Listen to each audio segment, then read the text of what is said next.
Seed axis road మీద ఏదైతే 4.5 ఎకరా ఇంకా ల్యాండ్ పుల్లింగ్కి మెయిన్గా మంగళగిరి రోడ్డుకి ఎక్కేదానికి, మంగళగిరి రోడ్డు మీదకి ఎక్కేదానికి ఒక 4.5 ఎకరా పెండింగ్లో ఉంది.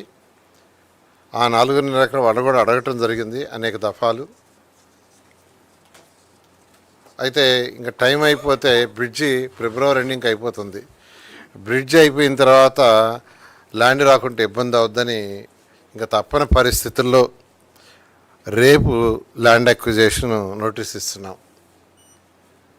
సీడాక్స్ రోడ్డు మీదకి ఎక్కే ఏదైతే బ్యాలెన్స్ ల్యాండ్ 4.5 ఎకరా సుమారుగా అది మిగిలిపోయిందో దానికి రేపు ల్యాండ్ అక్విజిషన్ నోటిఫికేషన్ ఇచ్చి ఆ ప్రాసెస్ ప్రకారం యాక్చువల్గా ఆ ల్యాండ్ తీసుకోవడం జరుగుతుంది. అయితే ఇప్పుడు ఎక్కడైతే సీడాక్స్ రోడ్ ఎండ్ అయ్యిందో అక్కడి నుంచి స్టీల్ బ్రిడ్జ్ ఎక్కడైతే కడుతున్నామో గుంటూరు ఛానల్ మీద కడుతున్నాం, అక్కడ దాకా మధ్యలో అక్కడక్కడ ఉంది, ఒకే దగ్గర కాదు, అది అక్కడక్కడ మధ్య లాగా ఉండే వాటికి